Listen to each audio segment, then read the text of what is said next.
बिस्मिल्लाहिर्रहमानिर्रहीम। उम्मीद है आप सब खैरियत से होंगे।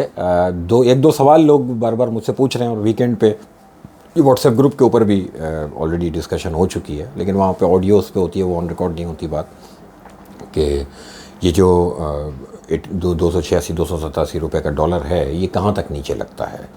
ये अक्सर सवाल लोग मुझसे पूछ रहे हैं ऑन एंड ऑफ, तो मैं एक वीडियो रिकॉर्ड कर रहा हूँ इसके ऊपर ताकि एक ही दफ़ा में जवाब मिल जाए। भाई हर आदमी अपनी मर्ज़ी से सवाल कर लेता है।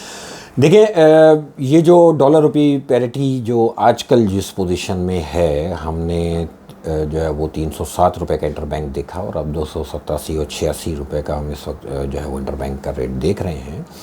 बेसिकली इसका रीज़न क्या है?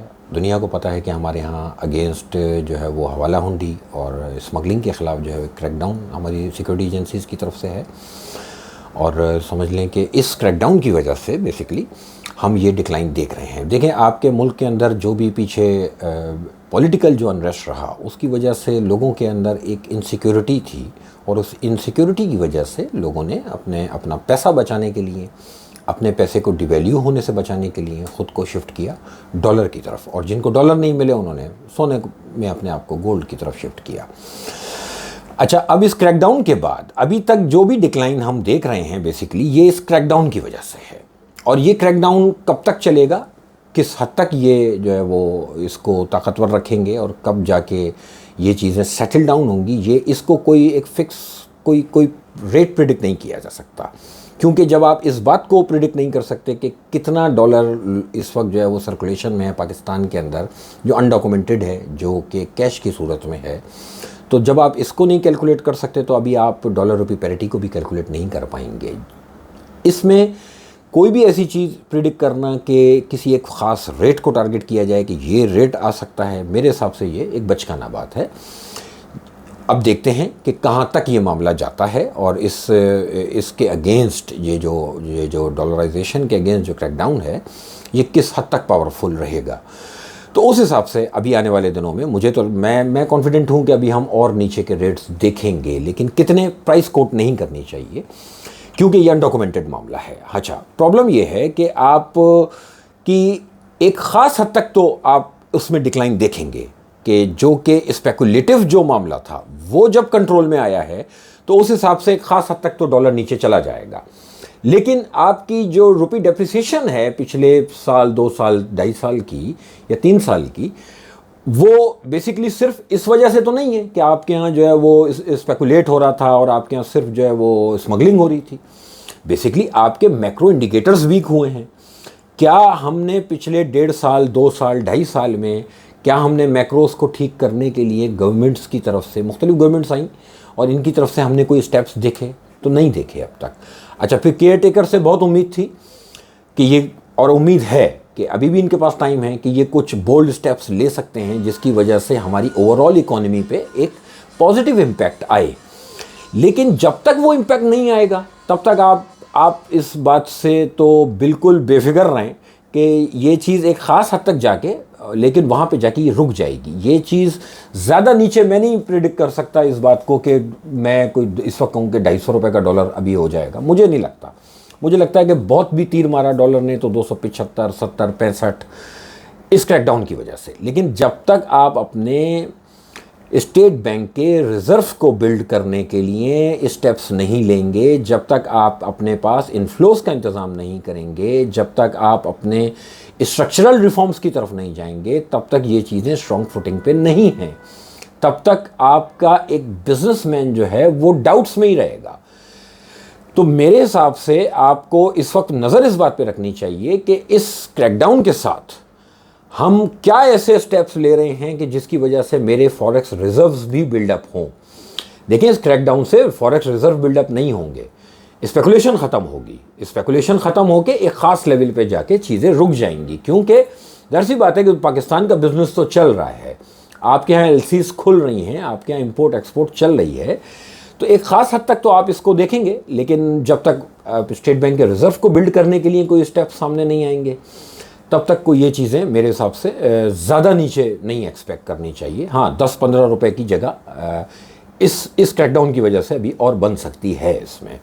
एक ये बात। दूसरा, ये सुबह से 2-3 लोगों ने मुझसे सवाल किया कि जो लोग भी गोल्ड से एग्ज़िट कर रहे हैं और डॉलर से एग्ज़िट कर रहे हैं, या और जो लोग हैं सब नॉर्मल पब्लिक, जो वो कहाँ इन्वेस्ट करें। पहले उनके पास गोल्ड और डॉलर जो था वो एक पोर्शन था इन्वेस्ट करने का। देखिए, इन्वेस्टमेंट के लिए हमेशा ये देखा जाता है कि कौन सी चीज़ आपको सस्ती मिल रही है। जिस भी मुल्क में दुनिया में जहाँ पर इस तरह से डिवेल्यूएशन हुई हो, वहाँ पर देखिए नई इंडस्ट्री लगना पॉसिबिलिटी नहीं है। इस वक्त मैं अगर ये सोचूं कि मैं कोई नई इंडस्ट्री लगा लूँ, मेरे पास पैसे हैं, तो उसकी कॉस्टिंग ही होना इस वक्त पॉसिबल नहीं है, ठीक है। और वो इतनी ज़्यादा ओवर वैल्यूड इस वक्त मामला इस वक्त हो गया है किसी भी नई इंडस्ट्री के लगाने का, कि इस वक्त फिजिबल नहीं है कि आप किसी नई इंडस्ट्री की तरफ जाएं या किसी भी और ऐसे बिजनेस को इस वक्त नया आप खड़ा करने की कोशिश करें। क्यों कि जब आपके 22% इंटरेस्ट रेट हों, तो अब आप सोच लीजिए कि इतनी 22% इंटरेस्ट रेट में लोगों की, जब एक मुल्क अपनी ग्रोथ को कर्टेल कर रहा है, तो उसका इम्पैक्ट एक इंडिविजुअल के ऊपर भी है।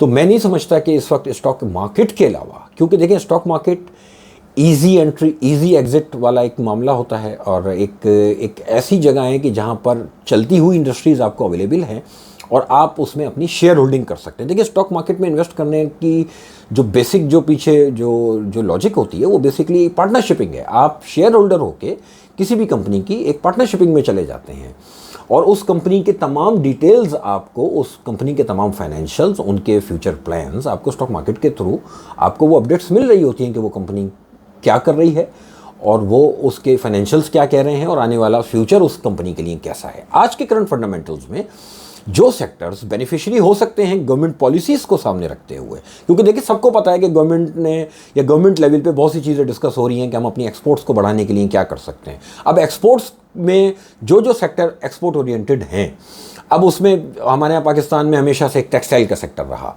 मुझे नहीं लगता कि टेक्सटाइल सेक्टर आज के हालात में कोई ज़्यादा जो है वो मुझे स्टॉक मार्केट के अंदर रिटर्न देके जा सकता है। उसकी वजह यह है कि 22% इंटरेस्ट रेट इस टेक्सटाइल सेक्टर के लिए जो है वो ज़हर कातिल है। लेकिन इसके अलावा कुछ सेक्टर्स, मैं नाम नहीं लेना चाहता हूँ, उन सेक्टर्स की तरफ जाना चाहिए। IT सेक्टर आपका, फिर आपका हलाल मीट सेक्टर, और इसी तरह और बहुत सी चीज़ें हैं, ठीक है। मैं मुँह से निकल गया 1-2 के नाम। तो आपको इस वक्त फोकस उन शेयर्स की तरफ, उन सेक्टर्स की तरफ करना चाहिए, और अपने इस पैसे को, जो कि पहले डॉलराइजेशन और गोल्ड की तरफ जा रहा था, अब लोगों को पाकिस्तान स्टॉक एक्सचेंज की सूरत में 3.1 के पी मल्टीपल पे जो चीपर वैल्यूज़ इस वक्त मिल रही हैं, तो इस वक्त सबसे बेहतरीन एवेन्यू ये है कि आप स्टॉक मार्केट में इन्वेस्ट करें और उसमें कुछ दिन चीज़ों को इन्वेस्ट करके एक बिजनेस माइंड से उसको लेके होल्ड करें। अब क्योंकि देखें, अब उम्मीद नज़र आई है, बहुत से पिछले 2 साल से धोखा होता रहा कौम के साथ कि जो भी इलेक्टेड लोग रहे और उन्होंने कहा कुछ लेकिन किया कुछ। लेकिन अब कम से कम नज़र आ रहा है कि इस चीज़ को, जो मुल्क में फाइनेंशियल क्राइसिस है, इसको सिक्योरिटी थ्रेट के तौर पे लिया गया पहली बार, और उसी की वजह से अब हमारी सिक्योरिटी एजेंसीज़ ने इसके लिए काम करना शुरू किया है। तो इसकी वजह से मैं होपफुल हूँ कि चीज़ें अब बेहतरी की तरफ जाएंगी।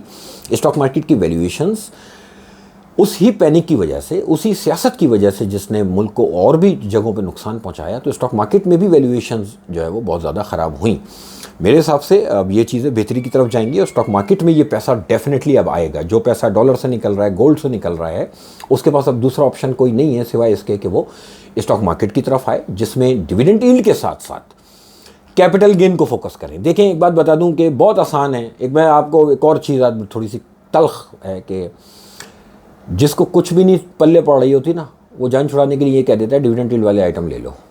तो भाई 22% इंटरेस्ट रेट, 30% इन्फ्लेशन, ठीक है, उसमें अगर मैं 14% dividend yield, 12% dividend yield, 10% dividend yield का कोई शेयर अगर आपको एडवाइस कर रहा हूँ, और जिसमें सिर्फ डिविडेंड यील्ड की ही अगर जो है चार्म है, तो ये बेवकूफ़ी है। फिर स्टॉक मार्केट में इन्वेस्ट ना करें, फिर आप बैंक में जाके जो है फिक्स डिपॉजिट करा लें। क्योंकि इस वक्त इन्फ्लेशन जितने आपके मुल्क में जितनी आपकी है, तो ना तो डिविडेंड यील्ड उसका हेज बन सकता है और ना फिक्स डिपॉजिट उसका हेज बन सकते हैं। इस वक्त आपको डिविडेंड यील्ड के साथ साथ फोकस ये करना होगा कि कौन से सेक्टर में ऐसा पैसा डाला जाए जिसमें कैपिटल गेन हो। जब तक कैपिटल गेन 30 से 35% से ज़्यादा ना हो, तब तक वो आपके लिए हेज नहीं कहलाएगा। तो इस टेक्निकल बात को भी समझ लें कि मैं अगर किसी को भी कोई भी आइटम एडवाइस कर रहा हूं, तो उसमें मेरा फोकस है कैपिटल गेन, डिविडेंड यील्ड इस वक्त जो भी एडवाइस कर रहा है वो थोड़ा सा अपने आप को अपग्रेड करे, दुनिया बदल रही है, ठीक है। इन चीज़ों को देखें कि ये जो इन्फ्लेशन वाला मामला है उसके हेज के तौर पे अब एडवाइस की जाएगी। तो जब तक आपका इन्फ्लेशन का हेज नहीं बनेगा तब तक किसी भी जगह इन्वेस्ट करें बेकार है। तो इसलिए फोकस करना चाहिए स्टॉक मार्केट की तरफ, और capital gains with dividend yield आपको ऐसे शेयर्स अभी अवेलेबल हैं बहुत चीपर वैल्यूज़ पे, और आने वाले दिनों में आप देखिएगा कि स्टॉक मार्केट की तरफ नया पैसा इंशाल्लाह आएगा। आप लोगों का बहुत शुक्रिया, थैंक यू।